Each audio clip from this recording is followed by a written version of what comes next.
Alors la carte, on la connaissait, elle n'a pas changé pour l'instant, je dis pour l'instant, vous allez comprendre. 14 régions au lieu de 22, le gouvernement a prévenu. Cette carte peut évoluer en termes de mariage de régions, mais elle ne devra en aucun cas excéder ce chiffre de 14 régions métropolitaines. Avec nous pour en parler, celui qui est pressenti pour être le rapporteur de ce texte et qui aura la lourde charge d'en faire respecter l'esprit à l'Assemblée. Bonsoir Carlos Da Silva, et face à vous Jean-Christophe Fromentin, bonsoir. Député maire de Neuilly, chef d'entreprise qui a beaucoup travaillé depuis longtemps sur une nouvelle carte justement. On avait entendu déjà vos doutes sur ce même plateau quand la carte avait été annoncée. Depuis, vous avez fait travailler les ordinateurs et ça donne ça aujourd'hui. Vous avez passé cette carte qui nous est proposée au crible d'un indice de développement des nouvelles régions, indice qui va de 0 à 3, qui intègre des critères géographiques, économiques et sociaux. Et le résultat, on le voit, il n'est pas terrible, en tout cas, il vous inquiète. Oui, puisque dans l'énoncé de la loi, il y a la volonté de créer des territoires d'avenir, d'aboutir à une taille critique pour pouvoir se développer. Donc on a passé ces nouveaux territoires, ces nouvelles régions au crible de toute une série de critères. Leur potentiel, l'évolution de leur PIB, la proximité d'une métropole, tout ce qui fait l'économie de demain, tout ce qui contribue à faire l'économie de demain. Et le résultat ? Et on s'attendait à voir moins de disparités que ce qu'il y a aujourd'hui, et puis des régions qui quand même allaient un petit peu vers ces critères de développement. Et on se rend compte qu'il n'y en a que 2 qui respectent vraiment les critères de développement qui nous semblent nécessaires pour progresser dans un monde qui change, et qu'une grande partie est complètement en dehors des critères qui font et qui feront l'avenir des régions demain, l'avenir de leur économie, l'avenir de l'emploi et l'avenir d'une prospérité, là encore, dans un monde qui appelle des nouveaux critères et des nouveaux principes de développement. Si je suis bien, ce n'est pas une carte d'aménagement ni de développement du territoire, si l'on en croit ces chiffres. Votre réaction, Carlos Da Silva? Ma réaction, c'est que avec une carte de découpage, qu'elle soit d'ailleurs à l'échelle du territoire national ou plus petite, c'est toujours la même chose. Il y a autant de cartes possibles qu'il y a d'élus. Moi, je reconnais à M.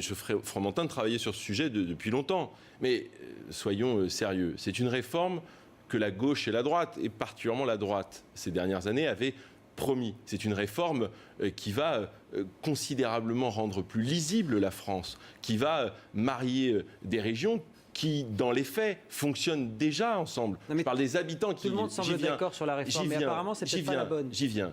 Le président de la République, son gouvernement, ont fixé des principes. La lisibilité, moins de régions, du développement économique mieux pris en charge. Et il y a une proposition de carte avec une limite, vous le disiez dans votre introduction, il n'y aura pas plus que 14 régions. Et par ailleurs, nous ne souhaitons pas, comme certains l'évoquaient précédemment, que les régions puissent se disloquer en départements différents. C'est ça qui est important. Oui, qu'un département puisse changer de voilà, qu'un département puisse changer de région. Là, la carte, elle arrive comme ça d'abord au Sénat et l'examen va commencer très bientôt. Mais la question, elle n'est pas là, monsieur De Silva, parce que le temps nous est précieux. La question, elle est, ça doit servir économiquement, semble-t-il, ça n'est pas le mais on a du mal à comprendre quel est le sens j'ai de la commencé carte. par dire le respect que j'avais pour le travail fait par mon collègue à l'Assemblée nationale, Fromentin.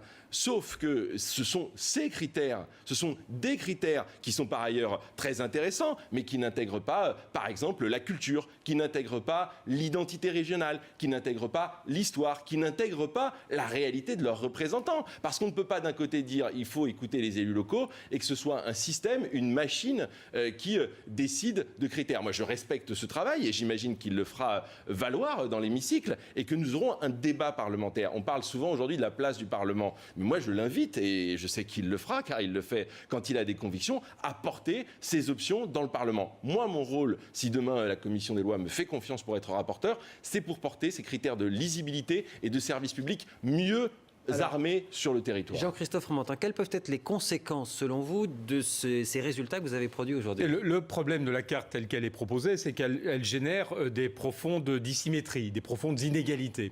Et donc, finalement, au lieu d'avancer, au lieu de progresser, cette carte nous fait reculer. Cette carte va devoir être compensée. Il y a une sorte de coefficient qu'on a mis dans le tableau. Le plus haut coefficient est pour l'Île-de-France à 2,5, le plus bas coefficient est pour des régions qui sont à 0,3.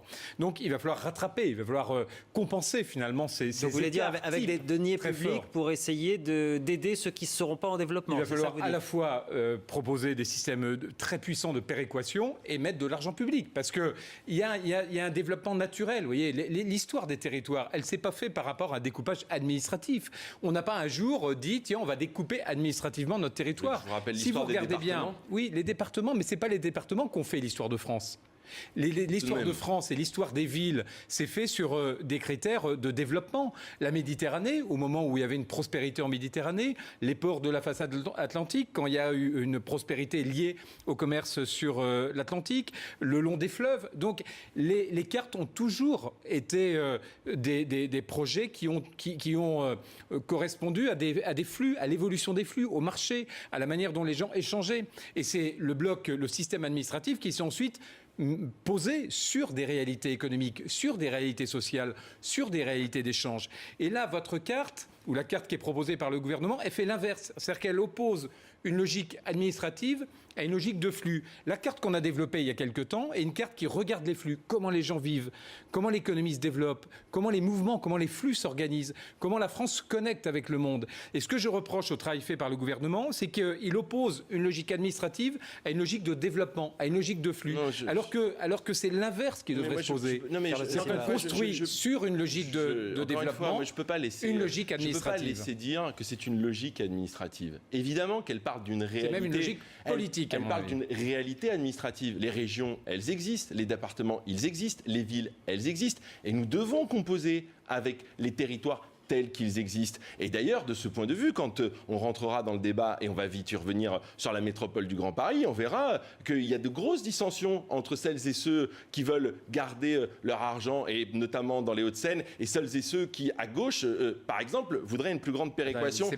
C'est un peu le sujet, parce que c'est la même philosophie. C'est la même philosophie. C'est pas du tout le même sujet. C'est la même philosophie. C'est un raccourci que de venir dans les Hauts-de-Seine. C'est un raccourci, mais M. Il doit vous manquer quelques arguments pour défendre les régions. Nous invite à aller vite. La réalité des choses, c'est qu'on part d'une réalité administrative, mais cette réalité, elle existe, elle a un sens. C'est pas seulement une réalité administrative décidée comme ça au hasard. Et donc, regardez ces grandes régions que vous êtes en train de façonner. Et donc cette région centre, moi, ce que je veux, on va voir la carte. Moi, ce que je veux, Monsieur Fromentin, ce que je veux, Monsieur Fromentin, la France est morte de rire quand on voit cette carte. Évidemment, une carte, c'est intéressant, c'est passionnant, ça permet d'avoir une image. C'est peut-être important de répondre à cette question. Et donc quelle est la logique de ce découpage-là qu'on voit ? Donc le débat, évidemment, tout le monde va regarder la carte. Mais moi, ce qui m'intéresse, c'est pour le coup la logique de développement économique. Et d'ailleurs, il y a deux lois qui sont en examen en même temps. Il y a à la fois la loi de découpage et la loi sur les compétences. Oui, mais ce qui est étonnant, c'est que vous allez proposer aux députés d'abord de voter sur le découpage et ensuite ils voteront sur les compétences. Si vous regardez, parce que c'est pas un peu bizarre. D'abord, il y a Monsieur Gazi, il y a une compétences. constitution dans ce pays qui fixe un certain nombre de règles. Et par ailleurs, et donc il fallait que ces règles soient un minimum respectées. Et par ailleurs, quand vous regarderez avec précision le calendrier législatif, le calendrier d'examen de ces lois, vous verrez qu'en réalité, elles ont été présentées de façon concomitante en Conseil des ministres ce matin, mais qu'elles seront examinées quasiment aussi de façon concomitante à l'Assemblée nationale. Chers collègues, vous savez bien que le travail d'amendement, il ne va pas se faire de manière concomitante. C'est quand même dommage d'avoir à discuter au Parlement dans quelques semaines d'un texte sur une carte sans discuter sur les compétences et sans même discuter sur l'échelon de proximité. Vous avez ce soir ou depuis plutôt ce midi connaissance des deux lois. Moi, je travaille comme j'espère demain rapporteur, je vais travailler avec mon collègue Olivier Dussopt dès le premier jour. C'est évident. Et vous-même, dans votre groupe politique, et j'espère tous les parlementaires, vont travailler d'un même élan. Ce sont deux lois qui sont portées par deux domaines de compétences différentes, par deux ministres différents, mais qui ont la même logique, heureusement. Autre question, puisqu'on a parlé de la logique économique, il peut aussi y avoir une autre logique économique, celle de faire des économies, justement. Des chiffres avaient été avancés du côté du gouvernement, de 12 à 19 milliards d'euros, si j'ai bien compris, en prenant le bloc région, département. Vous n'y croyez pas, Jean-Christophe Fromentin. Vous dites même que ça pourrait presque coûter de l'argent, si je vous entends bien. C'est-à-dire que moi, j'ai repris les chiffres qui étaient proposés par le gouvernement. Ils disent économie 15-20 milliards sur un bloc de 250 milliards. Alors, comme l'économie portait sur les régions et départements, j'ai isolé l'assiette des régions et départements. L'assiette est de 99 milliards. Si on retraite les dettes et les engagements incompressibles et les programmes d'investissement, elle n'est plus que de 62 milliards. À qui on va faire croire qu'on va réaliser avec cette réforme une économie de 30%, 15 milliards sur 62 milliards. C'est impossible. D'autant qu'on n'a pas pris en compte dans ce calcul les coûts de restructuration, les coûts de transfert, les coûts d'adaptation, les coûts de mise en œuvre de la réforme. Donc les chiffres qui sont annoncés sont tout simplement irréalistes, impossibles. On est dans le domaine du rêve complet. Donc cette réforme, pour moi, elle a deux inconvénients. Ce n'est pas une configuration d'avenir. C'est une carte qui est improbable par rapport à ça. Et c'est une carte sur laquelle il n'y a aucune économie possible. En tous les cas, pas les chiffres qu'a donné le secrétaire d'État. Et donc je ne vois pas l'intérêt. Moi, ce soir, je suis dépité par cette carte parce que je ne vois pas quel est le but de cette réforme. C'est purement une carte administrative dont le découpage répond à des logiques politiques pour conserver les majorités dans un certain nombre de territoires. Je crois que malheureusement, c'est dommage de traiter comme ça une réforme qui avait pourtant du sens. On écoute M. Fromentin, effectivement, ça a l'air d'être des chiffres qui ne tiennent pas tellement la route au regard de la démonstration qui vient d'être faite. Mais attendez. Là, pourquoi fait-on ce découpage? Est-ce que c'est pour réaliser des économies? Est-ce qu'on redessine? C'est ce qu'a dit M. Vallini. Est-ce qu'on redessine? Non, il a chiffré ce qu'il pensait. Et excusez-moi, M. Fromentin, vous savez bien que c'est pas M. Vallini qui a pris sa calculatrice, son stylo et qui a fait les comptes lui-même. Il y a des services de l'État qui, d'ailleurs, avec des fonctionnaires honorables, des collectivités locales, des fonctionnaires honorables qui travaillent d'ailleurs sous tous les gouvernements. Est-ce que vous êtes d'accord avec les chiffres que j'ai proposés? Attendez, je peux aller au bout de ma tentative de démonstration. Partons des chiffres, restons sur les chiffres. La réalité des choses, pourquoi on fait ce découpage? On fait ce découpage parce qu'on croit, on pense qu'une région plus forte crée du développement économique et donc crée de l'emploi. C'est d'abord ça le sujet. Faisons des régions qui permettent de faire du développement économique. Deuxièmement, c'est une prévision. Alors évidemment, mais vous savez, les économies des collectivités, il y a un moyen très simple de les faire, et d'ailleurs le gouvernement le met en œuvre à travers le pacte de responsabilité, c'est de réduire leur dotation globale de fonctionnement. Donc non seulement c'est un calcul, c'est une prévision, mais à partir du moment où vous fixez un cadre, écoutez, les économies, elles seront réalisées. Il n'y aura pas le choix. Mais non, mais attendez, vous ne pouvez pas dire je configure les régions dans une acception où elles vont avoir beaucoup de mal à se développer, à prospérer. Il y a deux régions, par exemple, Bourgogne et Franche-Comté, c'est deux régions dont le PIB est en baisse depuis 6 ans. Et alors? Eh bien, vous allez avoir une aggravation. Attendez, je termine. La dynamique. Arrêtez d'imaginer des dynamiques à l'instant. Non, mais arrêtez d'imaginer des dynamiques avec des territoires pour conclure, qui, pour certains, n'ont pas de métropole pour les tirer. Et on sait qu'aujourd'hui, dans l'économie mondiale, il faut des métropoles pour tirer des territoires. Je suis d'accord avec vous sur les métropoles. Qui n'ont pas, sur certains, la taille critique pour justement opérer des vraies politiques de développement. Et Franche-Comté n'ont pas de troisièmement, on sait qu'aujourd'hui, dans la mondialisation, il faut être dans la zone d'influence d'un grand port maritime. C'est une condition essentielle à la réindustrialisation. Regardez bien la carte. Autant que faire se peut. Et je ne peux pas vous laisser dire que Bourgogne-Franche-Comté n'a pas de métropole. Ce que je reproche à cette carte, c'est que sur ces 3 critères essentiels, il n'y en a que 2 qui répondent aux 3 critères.